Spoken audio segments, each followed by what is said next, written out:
You are live. Woo! Oh, here we are, Jimmy. What's up, dude? Oh, Here we are. everybody's gone to Everybody's the gone. rapture It's just you and except me, bud. for us. Yeah, Justin went. Shocker. Justin's gone. Took He's two. gone. I It's know. just us now. Yeah, unfortunately, we will not be joined by the illustrious Justin Weaver, but not for ill reasons, for joyous reasons. The new baby, New son. Very Papa, pumped for him. So Papa he Justin. has mildly more important things to do than this. I mean, I would Yeah, say like here we are and like new baby, but like, I yeah, can't new blame him. baby, us, and maybe like sleep. Yeah, maybe that order. Yeah, something like that. So yeah, man, it's just us. Oh, good. And Oh, we've got a lot to dive in. First being this wonderful background, so no one has to oh, stare at my old guest bed and like an oh, old faded painting on the wall. that's And right. You this, built that all yourself, I didn't built you? this wall. This plant is Mm-hmm. fresh. That Watered it. pineapple thing there, and these books were great. Good reads. Yeah. This green screen is. So we'll see. Change. Tight. We can even see. There's also the inaugural test. So That's right. literally, I have not even used this until about, I don't know. You literally outlined your body in black marker. Oh, isn't that crazy? I said, where is it? Yeah. Oh, it's great. We got to make some use of that. I know. We can actually, maybe put a couple of angler fish. Yes. Maybe, face off. Oh, that's the dream right there. Yeah. Huge face off poster. Well, if you get deep in man. the monologue and I need to halt you, I might just throw that up on the background. And That would be good. That would shut me up. That'll be the signal for And it. then I would flee. Yeah. So everybody's gone to the rapture is in my top 10 favorite games of all time. And that is a short list. It's up there. I've played hundreds of games in my life, maybe even 1,000. I'll be honest, and we'll have to do probably a brief summary for people just to get a recap on what we're diving into again. But I'm not going to say nervous about this, but the style of storytelling in the game that this is not one I would have chosen to play actively. It literally had to have come from your suggestion. I would have never, Right. A, I would have never heard about it. And B, if I had heard about it, I probably would have said, that sounds fun or interesting and gone about my life. So stopping and playing this was a very good experience. I liked it a whole lot more than I thought I would. So we've got a lot of fun stuff to talk about with it for sure. Yeah, my recommendation was it always had just a little disclaimer on it because this game is certainly not for everyone. Yeah. But if you've gone with us so far, right? If you've played the, some 7 recommendations that Justin and I and with you, Jimmy, through Videogame Sommelier, if you've played through enough of these games, I think we've now begun to push the envelope just a little bit more. We had kind of a survey approach where we took games that were indie games, indie gems, and they were very accessible to newcomers. And this is the first game I'd say that really takes some of that accessibility out. I think if you're not already kind of primed for this experience, you're not going to get into it. You're not going to enjoy it. So I liken it in music to like the deep cuts of a musical artist. Yeah, we're getting kind of the deep cuts of a game developer here. Yeah. Yeah, it's a unique play style. It's a unique story, certainly, but it packs a punch. And it's no different than anybody that's in a book club and you want to expand your horizons or your palette, so to speak, and branch out and read stuff you would never read before. This is no different. And this is a very story-driven game. Almost entirely. There's very little that you actually do other than explore and unlock chapters and bits of a story to piece it together like a puzzle. Yep. You explore at your own pace and you take in the story. The action, the interaction of the game happens in your head. Mm. piecing that together. And then in the end, you're either satisfied by the kind of interactive story you've just experienced or not. You you learn, or at least I learned, I think, to like the style of it. And in all fairness, that's kind of how I approach all of these games that you've recommended to us. Each one is so different. And so Mm-hmm. anytime you play a new game, you got to learn the controls, the style, the movement, the feel. And I would say this is another element on top of that. The style of storytelling is different than most other games, too. So once you kind of adapt to it, and if you're willing to just let your walls down on it and take it in, I found it very rewarding. So enough disclaimers about the game, right? Yes. Because this game is amazing. It's an award-winning, critically acclaimed, like it's done better than most films ever do in that regard, right?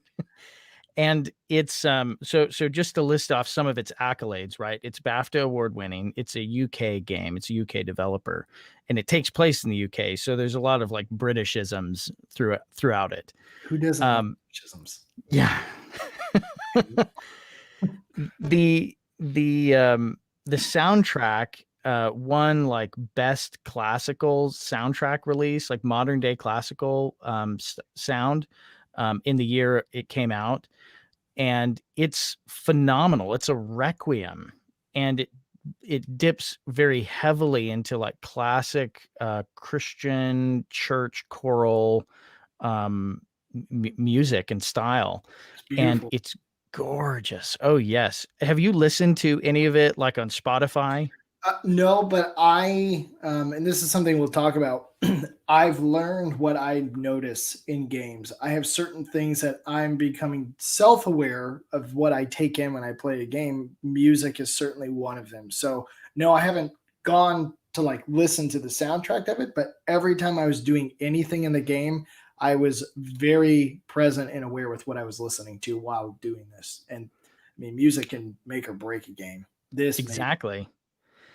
I became aware of this composer. Her name is Jessica Curry, through her previous game, Dear Esther. mm. And when I realized that everyone's gone to the Rapture was coming out, I was heartbroken to find out it was debuting on PlayStation, which I did not own. So this is a little bit of history of me on this, right? I actually bought the soundtrack on CD before I ever played the game. Oh wow. And then I set up like a date night with my wife, and we had like wine and cheese, and I just turned it on and we listened from start to finish. And I had literally listened to none of the songs. And we were shocked. We were like in tears by the sweeping experience of it from Oh yeah, beginning to it's end. incredible. It really is. Yeah, it doesn't feel like it would belong in a video game almost. If Of course, yeah. yeah. So then I think it was a year later, I was like, I'm sick of this. I have to play this game.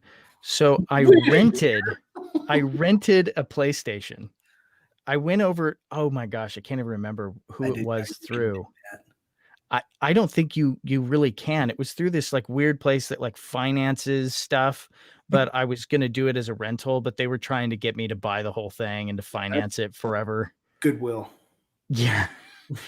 It was at I the Urban Outfitters store. I don't know what business they had selling this, but exactly. It's like it did feel really sketch, and I was afraid that I was like somehow signing my firstborn son away or I don't know something. why you need my social security, but fine. Yeah, no, they did. Oh my god.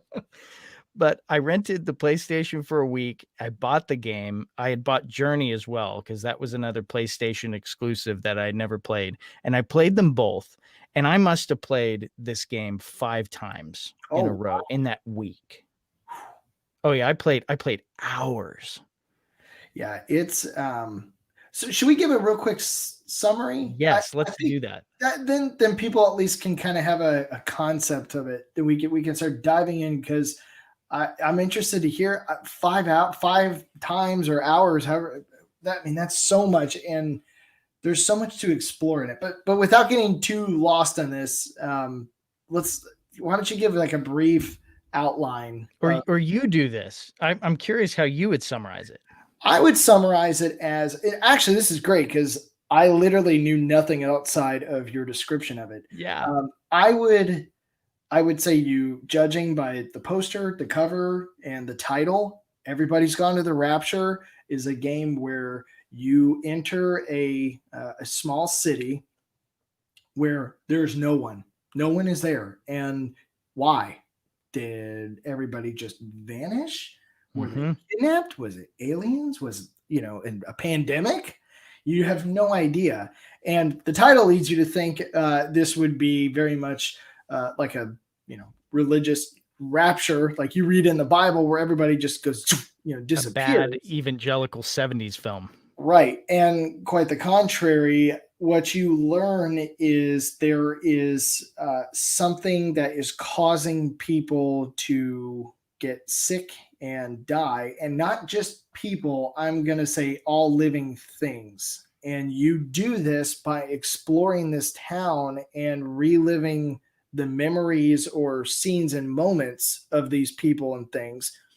But it's really fascinating because you're not actually watching them. You're watching this sort of light swirl kind of silhouette of the people and only hearing their conversations.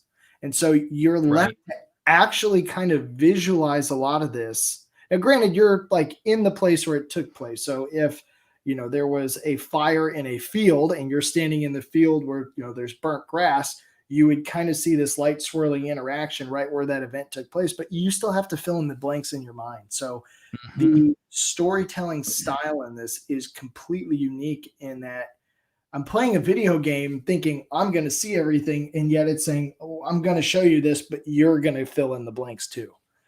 I'm reminded of Obra Dinn, right? Which had that weird kind of two-tone style, and it was hard to make out all the details in a scene. You kind of had to study it some, but it left a lot to your imagination. Oh, absolutely.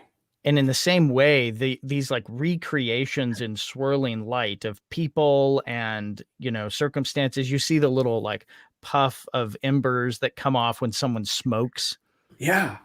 It's fantastic how that was one of the things I was most impressed by.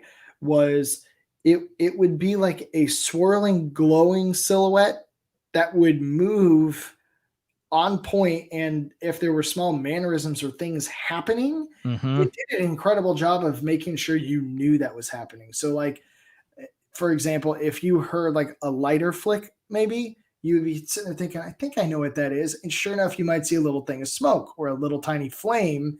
And that confirms it's like a play in your senses, if you will. Yeah. Put it all together. Guess I hadn't realized how perfect this fits after Obra Dinn. Yeah, Obra Dinn was a nice this.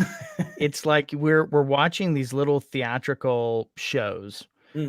And they're anywhere from 10 seconds to a minute long, and the dialogue in it is literally snippets from these people's lives without any context. And if you haven't turned the subtitles on, you don't even know who's talking half the time. Yeah, I'm a subtitle person in games, period, because with accents and action scenes or moments, you can absolutely miss something. So play it with subtitles if you have not already started that.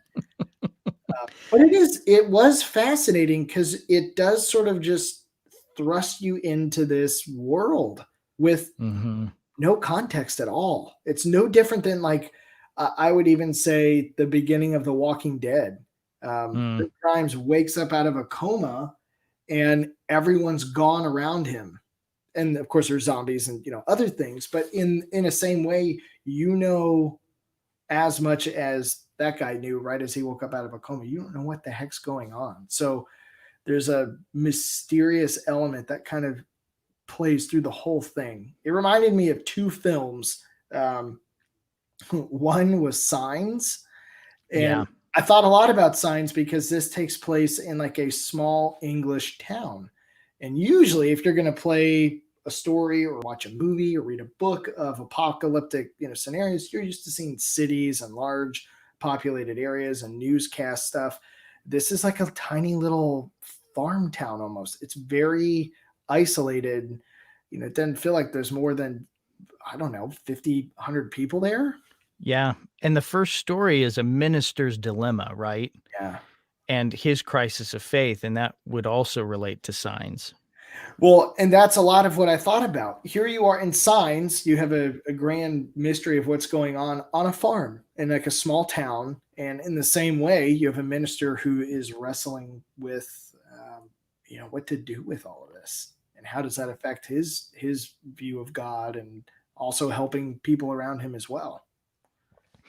So, I mean, we grew up probably, I'm guessing you grew up too, with like these horrible rapture doom and gloom, but also like, And it's almost like this was what the Christian middle finger looked like back in the 70s and 80s. It was like you'd put a bumper sticker on your car that says, in case of rapture, this vehicle will be unmanned. yes. Like, oh yeah, that's a very loving thing to put on your car for everyone left behind.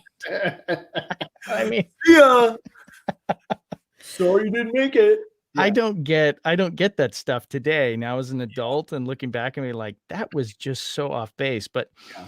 here it was really fun for me when I discovered this game to, play a rapture simulator, right? Like Well, the thought's always been super intriguing. yes. We both grew up in Christian households, and that's always been a large part of, I would say, our backgrounds and stories and books, and like I said, there's a whole Left Behind series written about this event. I mean, it is a massively, I would say, popular and interesting scenario to think about.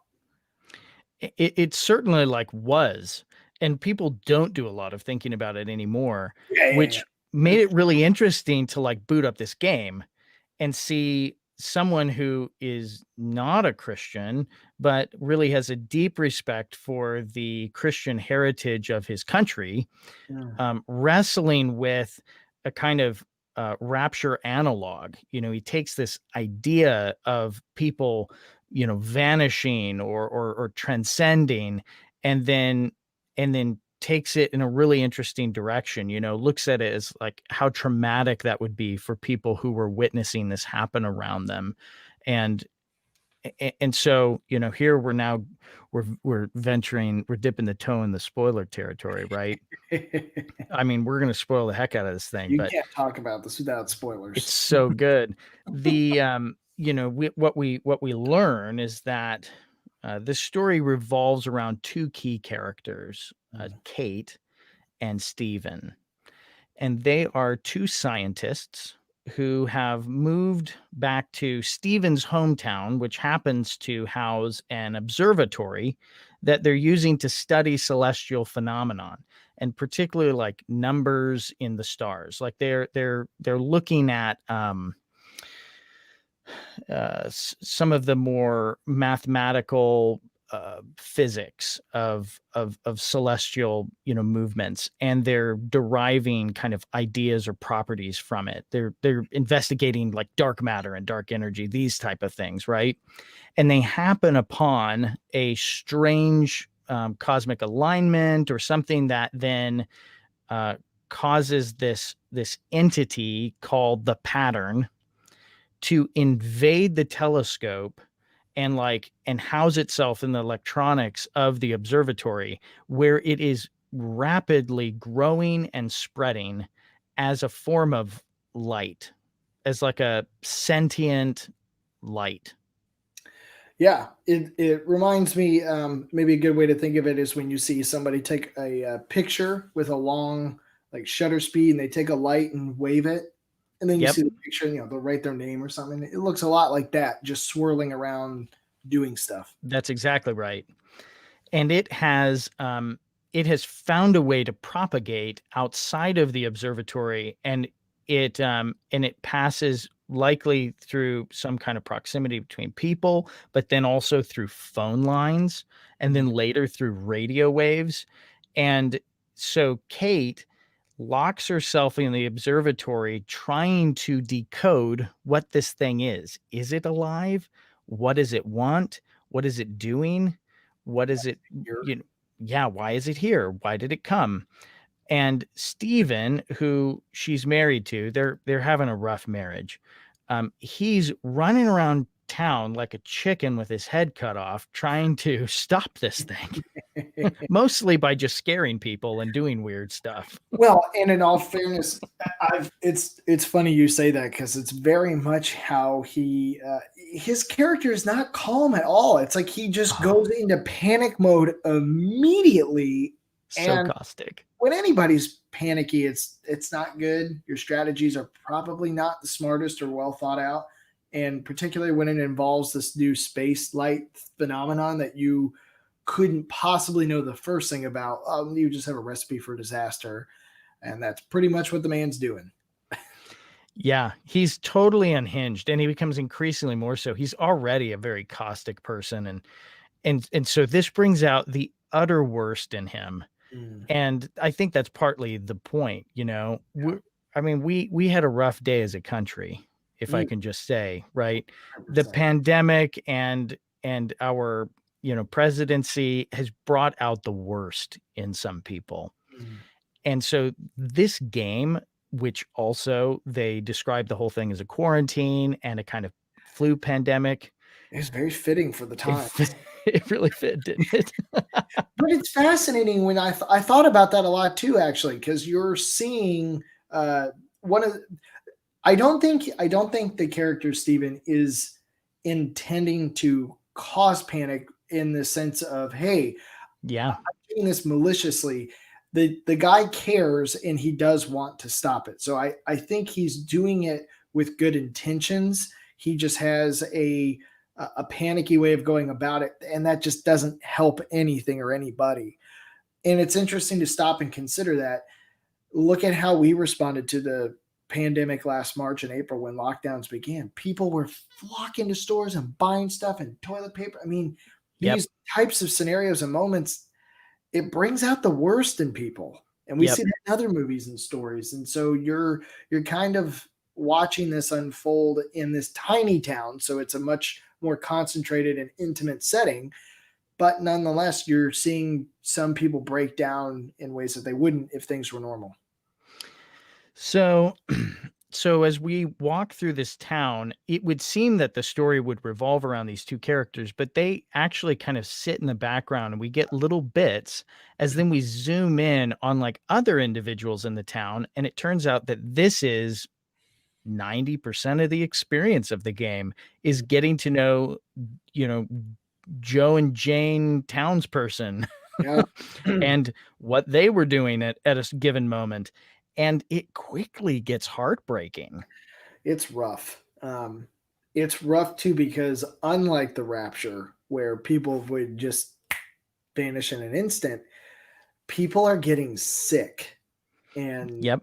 it, Nosebleeds, extreme headaches. headaches. People are dying, and it's not all at once. Too, somebody over here is getting it, and seemingly infected. You watch them go downhill and pass away, and others might be days later. And then Mhm. stories of people disappearing altogether. So it's not a unified experience, which means there is heartbreak throughout because there are people that aren't going as quickly or days later, and you're walking through the grief in the scenario of that, and you're also walking through the grief of the sadness of how some of these people go. Some of these people die alone, and left to their memories or thoughts in their dying moments. And so when you witness Yeah. that, you see that, that's really tough to swallow. Yeah. And that's like the big thing about, all of these stories is they explore the regrets people bring to the end of their lives Yeah. and how then a catastrophe invites the best of the worst out of them. And so in some cases we see kind of end of life reconciliations happening. It's not common that people would be lucid at the end of their life. But in the case of this catastrophe, everyone is. And so you get this rare glimpse into how, kind of the thought of someone's impending death really brings out the pith of their character. Yeah. Yeah. There's several moments too. What's so fascinating in this game, and it's a lot like Oberdin in that you're literally just piecing stuff together as you walk around. It's like an open world. There's no pathway that you take that will give you a linear, storytelling experience. So you're walking through the town and you'll go into this house and revisit this memory, and you'll see a name of a person. You're like, oh, that's, Rob or Rachel or whoever it is. And then it could be an hour or two later as you're playing, you'll find the counterpart to that instance or whoever that be married to, or hey, I sent someone on an errand and oh, now I found the guy who was on the errand. And this story starts to swirl together and these pieces start to interlock. And some of that brings on, I'm going to say, further tragedy, because some of these people die in like freak accidents. It's not right. like this light pattern, infection. It's not this grand mystery. There's people that they crossed the railroad at the wrong time, and right. or a guy was driving on the wrong side of the road and drove into a river.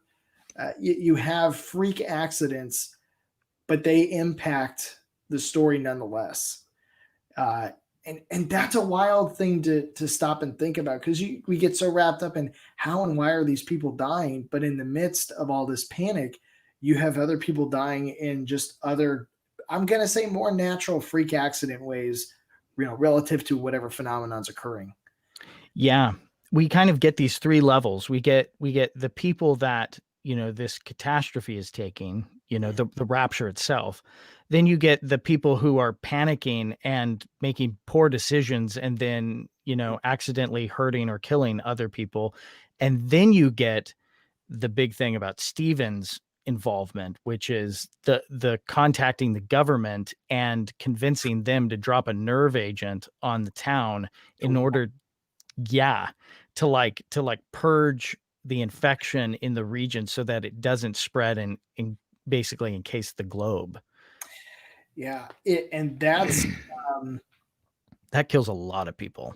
And I struggled with that decision for a while in this game, because I thought to myself, I understand the logic that he's working through. So the logic is, whatever this pattern thing is, it's responsible for people dying, and it's adapting and it's changing, and it's traveling through phone lines and it's traveling through radio waves, and whatever we can do to stop it, we need to stop it. And then he realizes, oh my God, it's getting into us.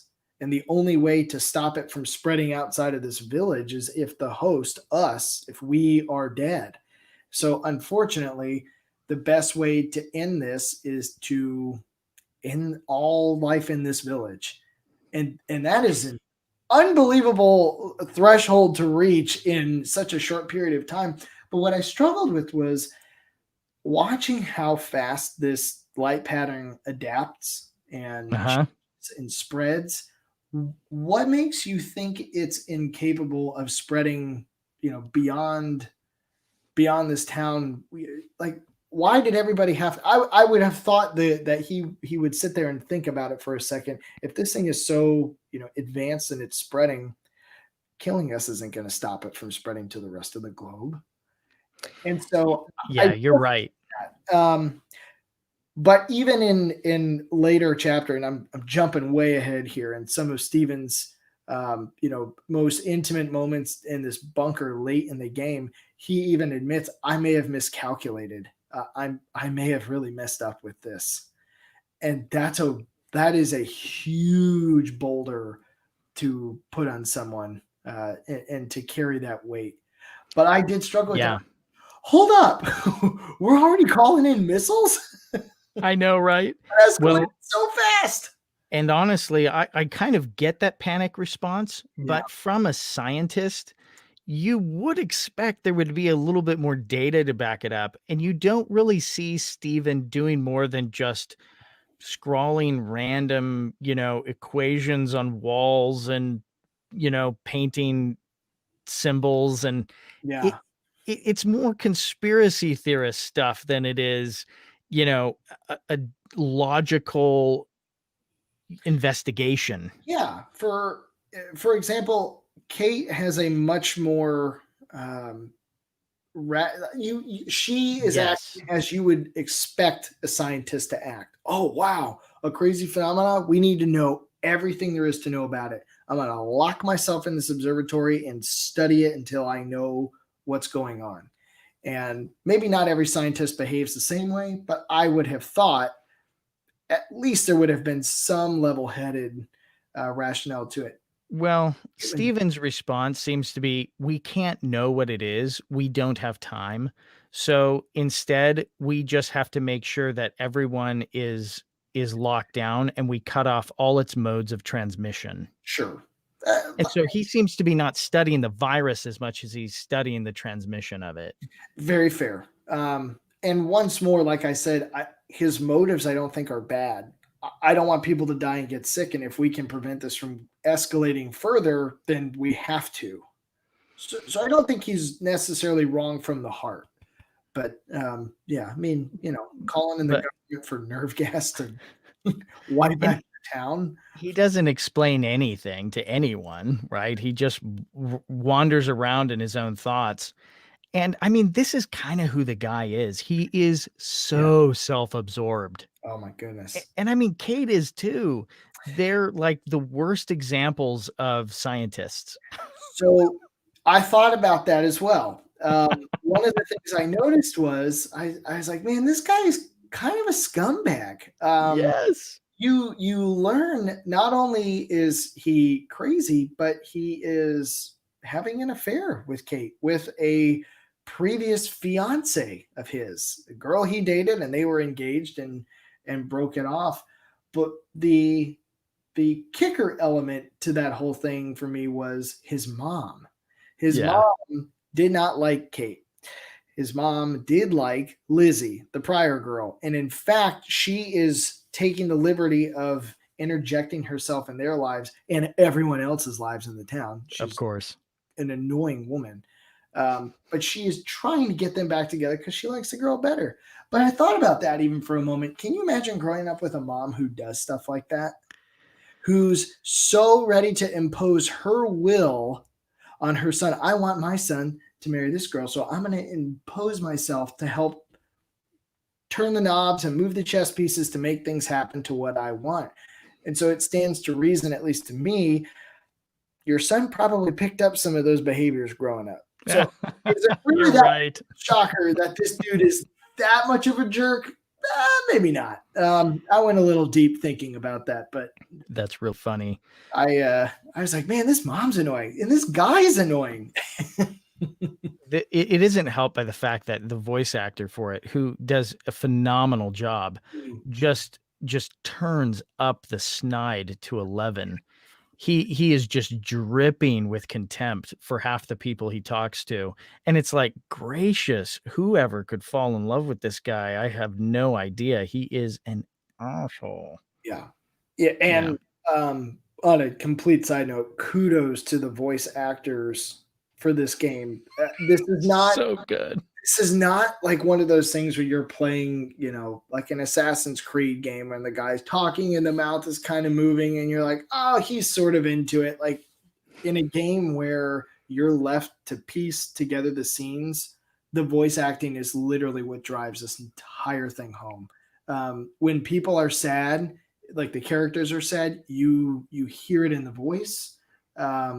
It's just incredible how well they cast those people. So huge kudos to them for that. But you're right, he really is a snide Oh jerk. man. I think even more than the script like has for him, I feel like the script wanted him to have a little bit more of a gentler side, and he just doesn't do that. No, Oh man. But Oh, it starts to make it interesting as you learn more about these characters and you learn the things that are driving them and the things that are also going on behind the scenes in their lives. So he's having an affair with this woman, and you don't know that for quite some time.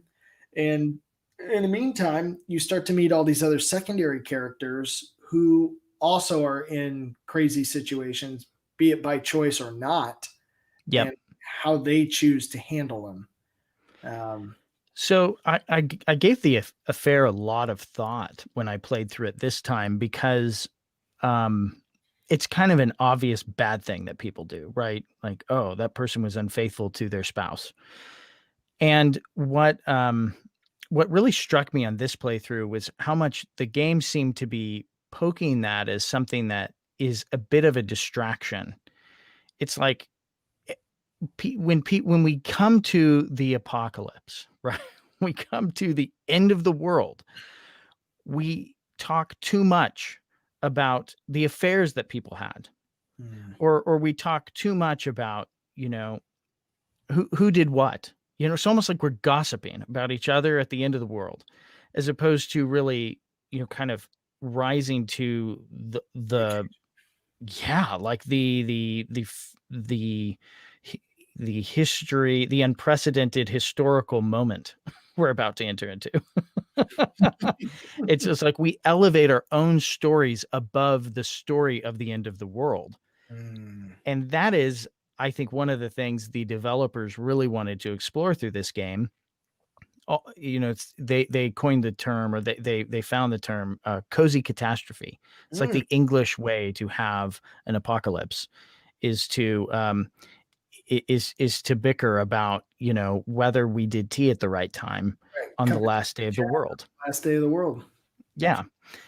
And so they get into all of those little conflicts that people are experiencing, getting upset at the way you know the quarantine soldier, barked at them for walking too close to the barrier.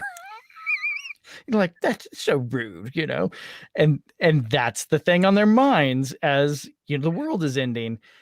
It's like the mannerly, thing. And it doesn't seem like they're really critiquing that. They're just observing something about human nature. Yeah, it's just highlighting the way we are. We are like that. Yeah. And in fact, the game seems to be saying, I don't want to necessarily talk about the ending just yet. We can save it for next time with Justin. Sure. But the game seems to be saying that those like mannerly the preoccupation with relationships and kindness, and in some ways like the show of all of that, is very important and is worth saving, and is bad if we let it go even in the face of the end of the world. I thought about. I won't. I too don't want to get too far into like the ending of it, but it's during the final chapter where I was just very aware of the surroundings, and I mean the game is beautiful, and It's gorgeous. it's visually a stunning game, and so you're walking around this town, and it's a haunting experience though because you're walking alone, and I mean, think about it. Think about any movie you've ever seen, or any book you've read, or any other game you've played in a post apocalyptic scenario where you show up and there are fragments of there's sign that life was here and now it's not, and it just stopped. Like the guy was in the middle of changing a tire, nothing's there anymore. And so Yep. you see this kind of freeze frame, if you will, of what life was like. And it's so, I don't know, the contrast of, hey, this was once a hustling, bustling, lively place is now just a ghost town. That change, that drastic change, is just so crazy to me. Um, and it was during the final chapter that I was just paying attention to things like, I'm walking through a gate. I'm this there's a beautiful home over here in the distance. You can see a light on over here or something. And you're just thinking to yourself, or I was, man, if I were here, all I would want is for things to just be normal again, for it to just be filled with people and Yeah. normal again. And yet you're kind of left on the, the end of it all. I won't go too far with that, but it was really more the just noticing what it feels like to see this is the end of it, and to long for those normal feelings. And it's just such a crazy contrast because in that final moment, or in those final moments, as you're playing the game, I'm sitting there thinking about, gosh, these characters and myself playing would long for that. And that longing is for just something normal and probably mundane and filled with just nice mannerisms and livelihood. And I think that's some of the very things that just define us as people. And Yeah. and so all of that to say, those things I think do matter in that sense. And yet here they are, just people are Yeah. gone. We've got playgrounds that have no children on them, Yeah. but when you walk over to the slide or to the merry-go-round, you actually can hear like a haunted sound clip of Yeah. children playing in the back of your ear. And in the pubs as well, you can kind of hear the haunted, They do that a lot throughout the game. You'll hear just little snippets of normalcy happening, and you go, "Oh, it's a reminder of what was and what's certainly not." yeah, it's an echo. The game is very interested in this question of the things we leave behind, Yeah. and it's a far more it's a very interesting question because we you I think you get into the game and you think, where did everyone go? Yeah. What's the And missing? How did it yeah, happen? Is it aliens? exactly. Yeah. And honestly, like we'll talk about that. We'll pull that apart later, but the spoiler is that we don't have hard answers on that.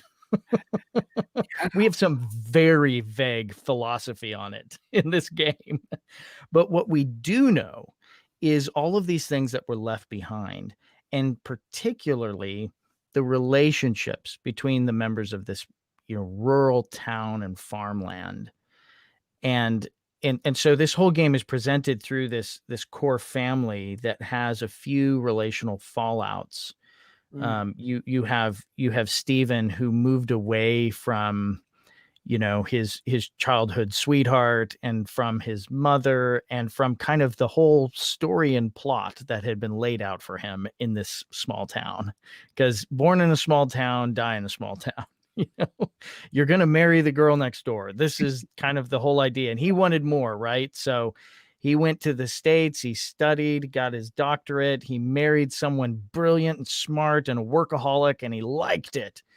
And then they moved back, and all of a sudden the collision of these two lives like hits like a ton of bricks. Yeah. He reverts And almost back to his, to some extent, his former self. yeah, he kind of does. He lives this duality, almost has a multiple personality here. Yeah. He can't decide which is him. Hmm. And that's I think a really interesting thing because we don't really have that kind of luxury to have tried two lives. Mm. Maybe we think Okay. that we're balanced in the middle. Yeah, it's like face off. Yeah. But this small town, I think, where everyone knows each other, they're all getting along together, they all have a respect and a regard for each other. Then you get, Steven's mom, who is, Wendy, who is getting in everyone's business. Mm. She's in her late 60s and she just feels like she knows the way everything is supposed to be. And she will tell you. And she will tell you. And then you've got her brother, Frank, who lost his wife to probably cancer. She was ailing for days or weeks or months, and Frank would just go to the pub to get wasted instead of be with her in her dying moments. Mm. And that is a horrifying kind of thing to consider, doing that to someone you love. not having the courage to endure with them through the end of their life. And that was, I think, the story that hit me the most, of the individual ones. That one I think Yeah. the heaviest impact on me, because when you get to that point, he even admits, I Mm. used to do this, and I did it because I couldn't emotionally be there to handle that. And he actually has, correct me if I'm wrong, I think it's is it Jeremy, the pastor, that Yep. has him give an overdose of morphine on purpose to help her pass in peace. Uh, Yeah, that was actually at Mary, his wife's request. yeah, yeah. Yep. Wasn't murder in the sense of, he's going out to Well, kill. it was euthanasia, so yeah. Yeah, Yep. and I think he later admits, I'm at a place now. I emotionally could do that, but he carries that regret.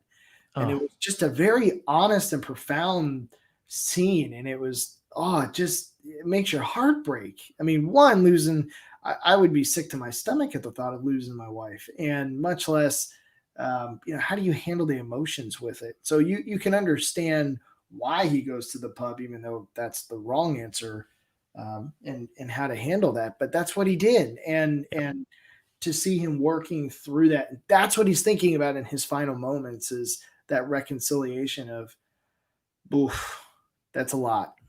Because when he approaches, yeah, those final moments, and you seeing the air, you're hearing the air raid siren, and the planes are going overhead, and they're dropping the nerve agent. You're like, here it is. He is saying, he's speaking to his lost wife and saying, "I'm ready to face this with you now." Yeah. And what's so interesting about that sentiment is that if you are a materialist, right? Like, his wife is gone, he's talking to no one, this means nothing except to him. It doesn't console the dead, you know? But Oh, if you believe in some kind of afterlife, all of a sudden the teeth of this sink in, you mm, know? yeah. And I find this game so interesting because it is wrestling with that question of, is there an afterlife? What do we make of that? And how can we understand that even scientifically? Mm. And it's funny you say that, because, to rewind for just a moment, Mhm. that quote of "I'm ready to face it now." I feel like that was a little bit of a theme for each of these characters, and one of the things to realize is no one's ever ready to face that kind of stuff when it happens. When is anybody prepared to handle the death of their wife, to cancer, or, um, I mean, nobody is prepared to do that. Nobody wants to do that. Yep. And so in it, it's almost like there is a, maybe this isn't the right way to say it, but it's almost like there's a level of selfishness in that, uh, we as people tend to find coping mechanisms to do those things, and oftentimes they're not good coping mechanisms. The guy goes to a pub when his wife is dying to cope, and in his Yeah. final moment he says, okay, now I'm ready to face it. And he's like, well, it would have been nice if you were ready before, but no one ever is. And so it's just interesting to see how that kind of plays out for all of these characters as they face the apocalypse. Or at least for those that know that stuff is coming. There's a lot of dramatic irony in hearing many of them, find hope in the sound of these planes arriving, only to Yep. be with nerve gas that is going to kill them quickly. Yeah. Yeah, so it's either, I think you're kind of forced onto the horns of this dilemma, whether you accept this as some kind of nihilistic end. All of these intimate hopes for meaning in relationships are dashed against the rocks of the end of the world. Mm. And are you now going to believe that all of those hopes came to nothing? or are you going to believe that they meant something? And if so, how do you make sense of that? Yeah. Yeah. And so ultimately that's Kate's struggle, right? She's the one kind of plummeting down the rabbit hole of that thought, and we'll talk about that next time. Sure. Um I'm uh, I'm really curious about Stephen though, and to come back to him kind of in our last part of our time here. He is such a bastard. Yeah. And he goes out with the Yeah. I mean, there's a few comments I read on some posts about Steven that have always stuck with me, Mm, because they're like, the man died underground in a lake of fire. I mean, how obvious of an allusion to hell do you need? right. Yeah, and it's really funny because I even sat there and thought a lot about that decision. So um, he calls in for nerve gas to kill everybody. And correct me if I'm wrong. Is there a moment? And I read this because I don't specifically remember it, but was there a moment where I know he leaves he leaves many voicemails to Kate. Yeah. I want to say one of them said, we've called in for the nerve gas. If by some chance you're alive, we have to end ourselves so as to not let it go anywhere. Yep. And I find it interesting that the very guy who calls in a missile strike runs to a bunker. And so the whole plan, like, dude, if if you're calling everybody else, if you're calling for everyone else to be dead in order to prevent it, and you're telling your wife, by the way, if you're still alive, make sure you kill yourself so this doesn't spread, and you're gonna go hide in a bunker, the logic doesn't compute, man. There were a lot of weird logical things that he was doing, the inconsistencies. He tells Lizzie to escape, Yeah, which is just going to invalidate the whole plot, 100%. right? Yeah, That makes no sense. And he tells Frank that he's going to go to the bunker so that he can verify that everyone died, right.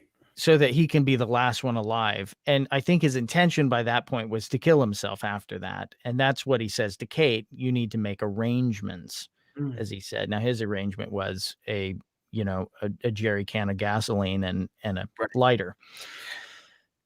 But and certainly I feel like those aren't plot holes. I think these are intentionally written decisions for a manic, crazy jerk of Yeah. a teacher. Who can't cope with even just the level of his just twisted ethical, you know, hula hoops he's juggling, right?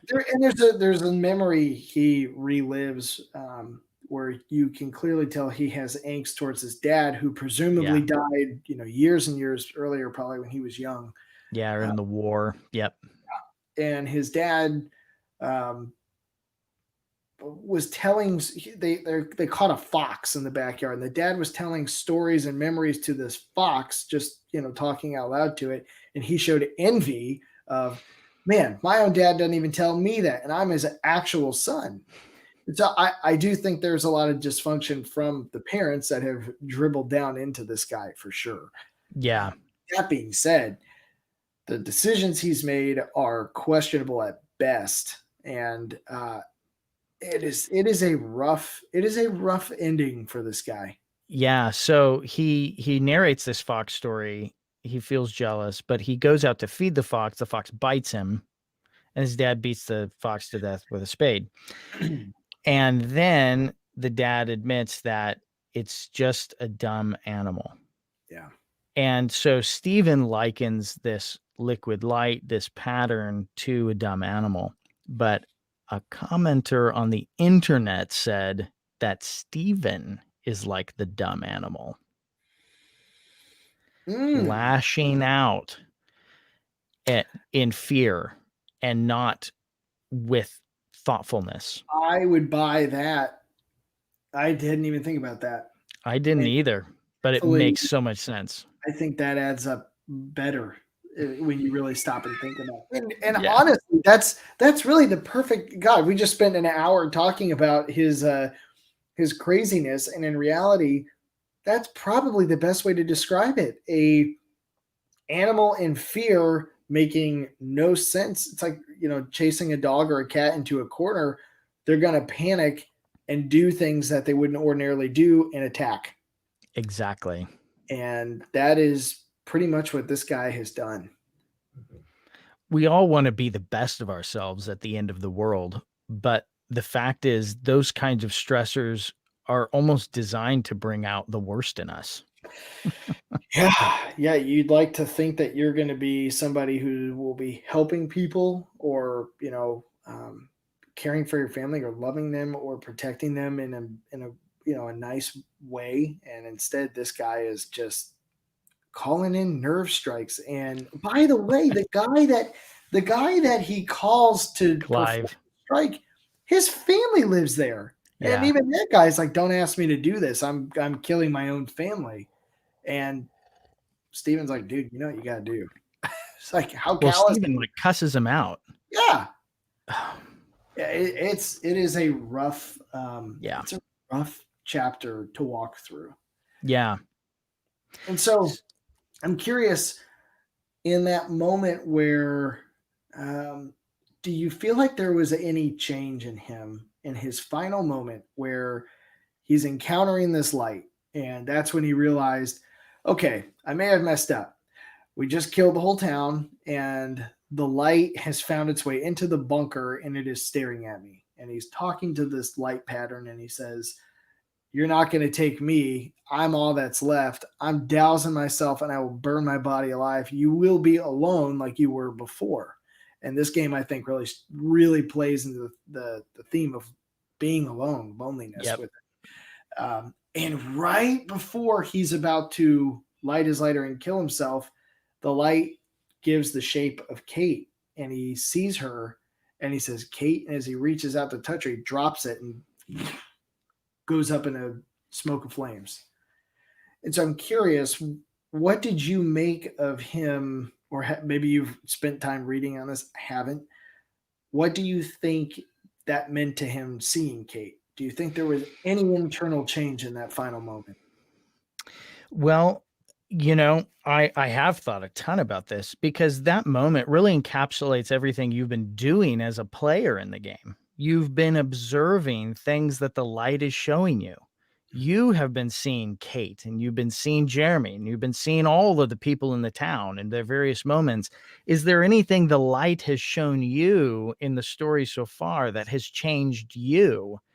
And that, I think, when we observe now secondhand a change occurring in Stephen, I do think he becomes persuaded that the light is preserving something beautiful about the world And he in that has, moment. and whereas he has been treating it much like, frankly, a good analogy, we've been treating the coronavirus, right? This thing is adapting and spreading, and it is inherently bad. We need to stop it at all costs. We would say coronavirus is destroying the beauty of the world. Right. And this light pattern here, in fact, shows itself, that's not necessarily its intention, though it is killing life as we know it in the game.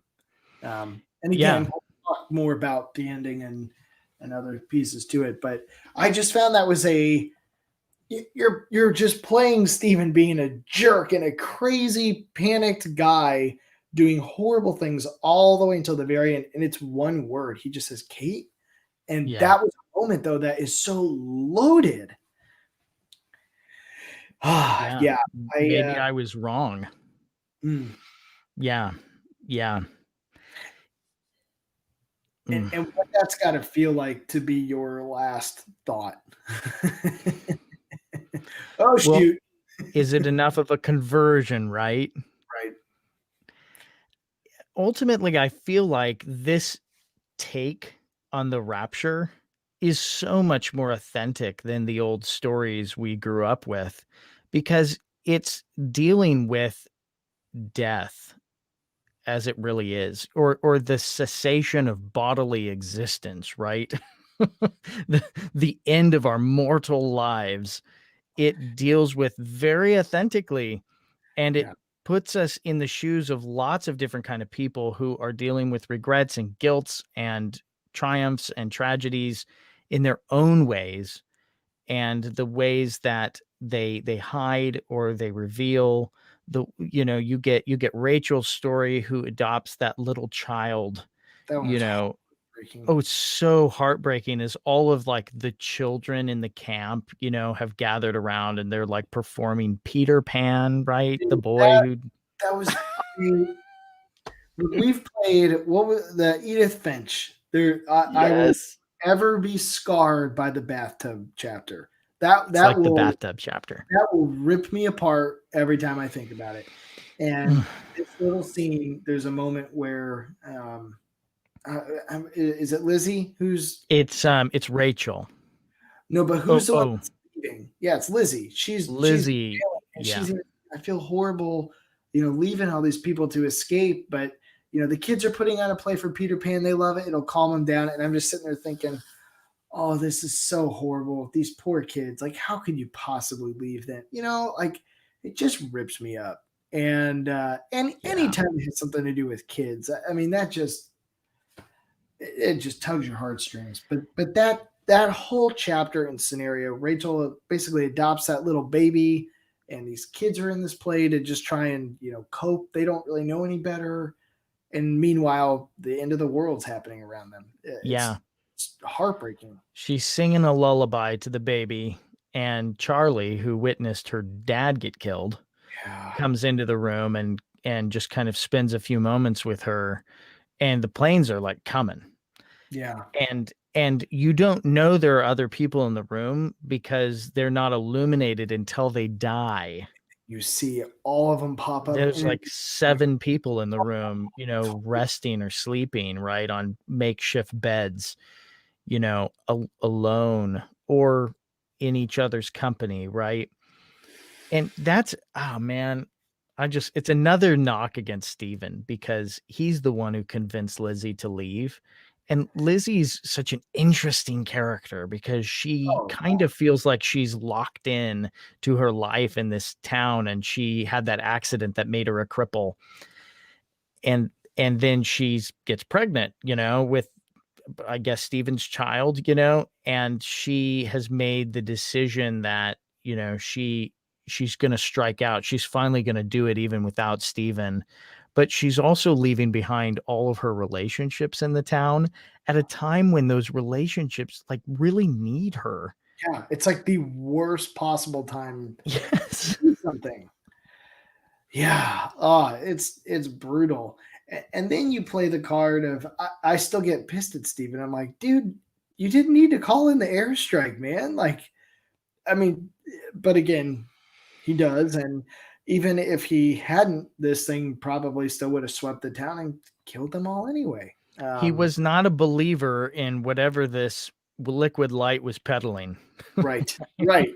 And so he takes matters into his own hands. The whole thing, it's a brutal. That was a very brutal story to just watch all that unfold. But Yeah. you're right. It was certainly impactful. Yeah, the number of misunderstandings that are bound to happen in this kind of world-ending crisis is, we've witnessed it ourselves this last year. Yeah. The number of stupid things people do and think, and the herd mentality, Mm. and this, all of a sudden it's not so crazy to think that people just aren't going to act their best in a worst case scenario. God, yeah. It's going to lead to more tragedy. It is. And that's the hard part is we all would like to, I think, believe that the best would show up in us at the opportune time, in the face of the apocalypse. Those stories are always ones that I think people would like to believe about themselves. But man, when push comes to shove and these events happen, we tend to see people just make horrible, horrible decisions. And selfishness just skyrockets at any cost. Yeah. Yeah, this is it's a game loaded with it. Well, as we wrap this conversation and kind of look to next time, I'll just kind of say personally that this game has just always been a marvel to me that it even exists. Mm, It's such a niche experience. The guy who made it, the writer Dan Pinchbeck, he's the writer and kind of you know master designer of some of the concepts of this game. He it, it he really loves first person shooters, and yeah. he thought, wouldn't it be interesting if we took the gun out? And then what would you be left with? You'd be left with, AWSD if you're a PC player, or you're left with the movement controls, right? And and he thought, what can we do in that kind of game space? It's like we strip away all of the extraneous stuff and we're left with merely the inhabiting of a virtual space. Mm. And so what all can we do in that? And he removes a lot of interaction too. I mean, Oh yeah. you can open a couple doors and press some knobs and stuff, but There's it's no inventory. There's no like yeah, no it's not time. like Edith Finch. Yeah, it is just straight up you reliving. I'm going to say 90% by way of audio. I mean, you the light forms kind of interacted out, but all of it's through Mhm. the conversations. And from a like game design standpoint or even a story design, in interactive stories, you want the player to feel like they have agency over the story. It's kind of an illusion. And games like the Stanley Parable get into, the meta analysis of a lot of that. But this game commits almost like a cardinal sin and says, you are not allowed to influence the story except to observe it. It's almost like well, I had two immediate thoughts. One is there's a scene in the Two Towers. Um, Aragorn and Legolas and Gimli are rushing to chase down Merry and Pippin from the Uruk-hai and all the works, and they get to the part and they find like the ashes of where all the riders of Rohan have killed them all. And they're like, oh no, and he's so ticked off. But then Aragorn looks down and he goes, no, there was a hobbit here, and then he crawled here, and Yeah. then this, and you're reliving the moment from his memory, or it's almost like Sherlock, like being able to just piece Yeah. together. Mind And Palace. yeah, and in the same way, like you're not actually doing anything, but it would be like going up to a scene, like a crime scene or just any scene, and being able to piece together what happened without touching anything, just viewing it and observing it. And You're exactly right. if you can kind of think about it in that way, like if you're having like a Sherlockian experience going through it, it's a really cool way to Hmm. play it. If you take my novel, 500 pages, and you cut the binding off, and then you randomly scatter the pages on the floor, and they're not numbered. Now it's your job as the player to pick up the pieces and reassemble them. And that's like your work. Yeah. And so that you're right that the interaction here is totally cerebral. It's like totally mental. It has nothing to do with the controller in your hands. You're taking the data and you're reassembling it into the story that's most likely fits, the data you've been presented with. Yeah. And you'll hear and see a name and be like, I don't know if that's a main character, or if that's like a D level character that I'll maybe Right. see. Not. I have no idea. And then it starts to piece together, but it's on you to pay attention to those things and make those connections. And if you're doing that, it's so rewarding. And so I'm just gonna drop this, and then we're not even gonna talk about it. But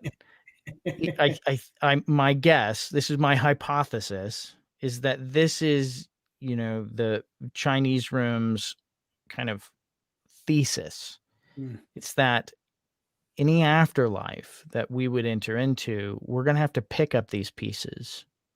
We're going to have to take all the threads of everything that the human race has ever produced and everything that ever meant something dear to us. We're going to have to we're going to have to create the meaning out of it. that's I feel like this game is almost like Afterlife simulator in that regard. Mm. So that's my hypothesis here, and we can see how that mets itself out in Kate's story, and we can get Justin's opinion on this whole thing too. But Yeah, I have a lot of Kate thoughts about what Kate's been doing. I came prepared for it, knowing we still weren't talking about it tonight. But yeah, I have some Kate thoughts on what's been going on. oh, so good. Well, Very a good great conversation. Yep, very good game. Not a game I would have picked out. One I'm so glad that I played, as always. You know, we won't play very many more walking simulators. I think that we've hit some of the highest points with this, and I'm glad we've got one more session on it. And if you haven't played the game, dear listener, please enjoy it. It's a kind of one of a kind experience, as I hope all the games we recommend are here. It's something that you will remember the rest of your life. And if you do anything, you might just listen to the soundtrack, as I did when I first found out I couldn't play it because I didn't have a computer that could run it. Well, you guys have suggested this in the past. I'm sure there's probably walkthroughs, on YouTube or something out there, Yeah, especially yeah. simulator. Now you're at the mercy of whatever direction that player chooses to take. But There are some, I think, completionist walkthroughs that'll do it in 2 yeah, hours and 45 minutes. So it's like a long movie. But there's a lot of data to it. And of course, if you've got a high resolution, video, there's a lot of visual data to take in. It's just a gorgeous, virtual reality game. It was like one of the last games before virtual reality really started to take off. And if they made this game again, I can't imagine them doing it outside of virtual reality, simply yeah, because you it's would like think. that's what the medium excels at. Yeah, yeah. All right. Time to end the broadcast. Let's do it. Maybe we'll see you Peace. next week if the Rapture doesn't come first. That's right. This is really long outro.